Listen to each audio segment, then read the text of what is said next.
अभी भी काफ़ी सीएसपी को बहुत ज़्यादा कन्फ्यूज़न है कि बैंक ऑफ बड़ौदा का ट्रांजैक्शन उनकी सीएसपी आईडी से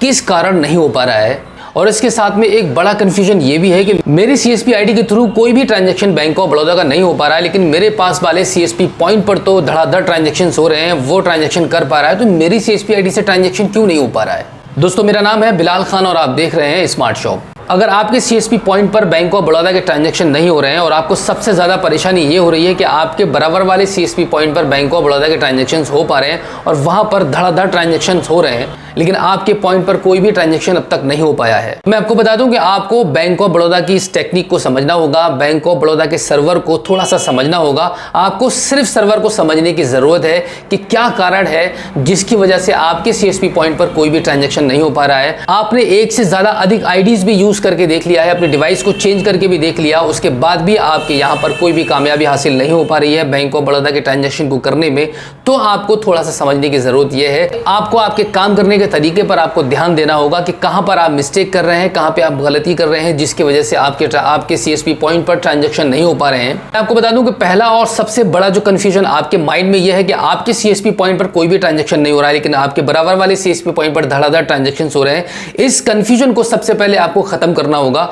और वो खत्म आप इस तरीके से कर सकते हैं कि ये बैंक की मर्जी है, बैंक के सर्वर पर डिपेंड करता है कि किस सीएसपी आईडी के थ्रू ट्रांजैक्शन होंगे और किस सीएसपी आईडी के थ्रू ट्रांजैक्शन नहीं होंगे। आप अगर किसी नई कंपनी की न्यू आईडी लेते भी हैं तो कोई भी कंपनी आपको ये 100% गारंटी नहीं दे पाएगी कि आप इस नई आईडी के थ्रू ट्रांजैक्शन कर पाएंगे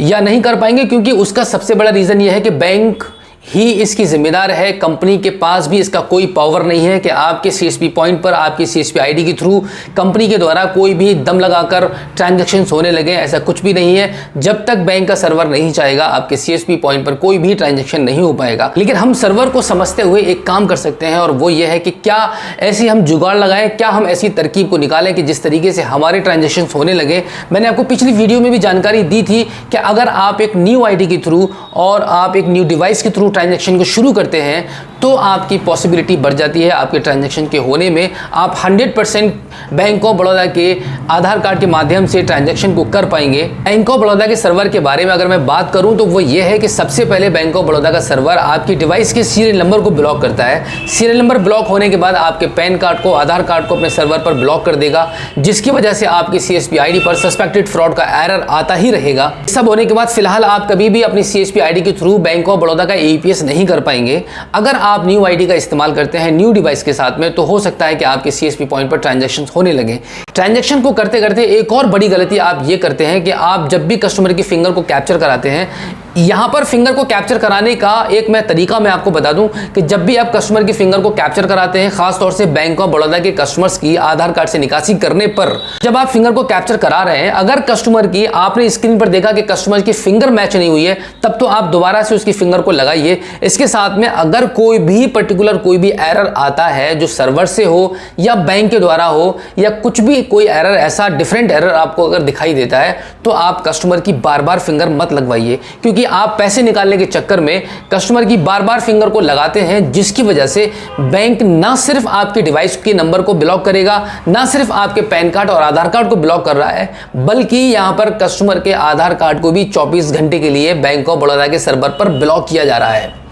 आपके सीएसपी पॉइंट पर बार बार कस्टमर की फिंगर लगाने पर अब कस्टमर 24 घंटे तक कोई भी कहीं से भी कोई भी पेमेंट नहीं निकाल पाएगा अपने अकाउंट के थ्रू आधार कार्ड के माध्यम से। तो आपको यहां पर थोड़ी सी समझदारी ये दिखानी है। अगर कस्टमर की फिंगर मैच नहीं हो पा रही है, फिंगर डिड नॉट मैच का अगर यहां पर आपकी स्क्रीन पर एरर आता है, तो आप बिल्कुल कस्टमर की दोबारा से फिंगर को रख सकते हैं अपनी डिवाइस पर। अगर इसके अलावा कोई और डिफरेंट एरर आता है, सर्वर का एरर आ गया या फिर आपका 24 घंटे वाला एरर आ गया या फिर 30 मिनट के बाद का एरर आता है या कोई और भी पर्टिकुलर एरर आ जाता है आपकी स्क्रीन पर, तो आपको यहाँ पर थोड़ा सा ध्यान देना होगा। कस्टमर की दोबारा से फिंगर आप बिल्कुल भी कैप्चर मत कराइए। एक बार में अगर पैसा निकलता है तो ठीक है, अगर दोबारा से आप फिंगर को बार बार लगाते रहेंगे तो कस्टमर का यहाँ पर थोड़ा सा नुकसान ये हो जाएगा कि उसका आधार कार्ड भी 24 घंटे के लिए ब्लॉक हो जाएगा। और सिर्फ आपकी ही सीएसपी पॉइंट से नहीं, जहां पर बैंक ऑफ बड़ौदा का ट्रांजैक्शन हो रहा है, अगर वहां पर भी कस्टमर जाकर निकालना चाहेगा तब भी उसके अकाउंट से पैसा नहीं निकलेगा। तो इस प्रकार की काफी ज्यादा पाबंदियां बैंक ऑफ बड़ौदा ने अपने सर्वर पर कस्टमर्स के लिए लगा दी है।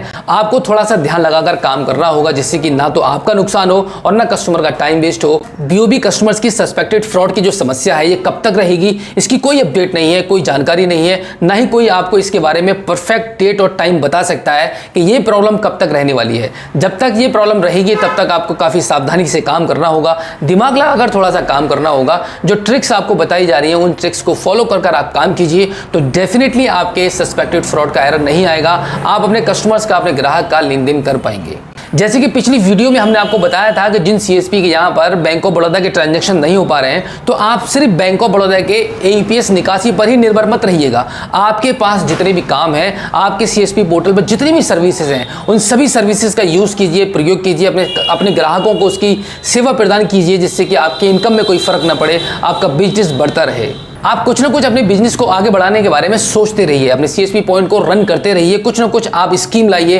कुछ ना कुछ किसी न किसी तरीके से आप कस्टमर को कन्विंस कीजिए। जितने भी काम आज आपने स्टार्ट नहीं किए हैं, नए जो भी आपकी सीएसपी आईडी पर शो करते हैं, सभी काम को आप स्टार्ट कर दीजिए। पर्चे लगा दीजिए, बैनर लगा दीजिए, एडवर्टीजमेंट कीजिए, अपने बारे में बताइए कि आप क्या क्या किन किन सेवाओं को आप दे सकते हैं अपने कस्टमर्स को, अपने आसपास के ग्राहकों को। वो सारी सेवाएं आप अपने सीएसपी पॉइंट पर प्रोवाइड कराइए, क्योंकि आपके पास सारे इक्विपमेंट है, पूरा इन्वेस्टमेंट आप कर चुके हैं, किसी भी चीज की आपकी सीएसपी पॉइंट पर कमी नहीं है। तो आप उन सब मशीनों का यूज कीजिए, प्रयोग कीजिए और पैसे कमाइए। इसी के साथ मैं आपको जानकारी दे दूं कि अगर आप रॉयनेट के साथ जुड़कर काम करना चाहते हैं, अभी तक आप रॉयनेट के रिटेलर नहीं बने हैं, सीएसपी बनना चाहते हैं, तो आप हमारे स्क्रीन पर दिए गए कॉन्टैक्ट नंबर पर हमें कभी भी संपर्क कर सकते हैं, हम आपकी पूरी सहायता करेंगे। तो दोस्तों इस वीडियो में फिलहाल इतना ही, मिलते हैं आपसे किसी और एक अगली वीडियो में। लेकिन दोस्तों वीडियो से जाने से पहले मैं आपको बता दूं, अगर आप पहली बार हमारे स्मार्ट शॉप यूट्यूब चैनल पर आए हैं या अभी तक आपने इस चैनल को सब्सक्राइब नहीं किया है, तो प्लीज एक बार सब्सक्राइब कर लीजिएगा और बेल आइकन को भी प्रेस कीजिएगा। तो चलिए दोस्तों मिलते हैं आपसे किसी और एक अगली वीडियो में, एक नई जानकारी के साथ, एक नई अपडेट के साथ और एक नई जोश के साथ। तब तक के लिए जय हिंद।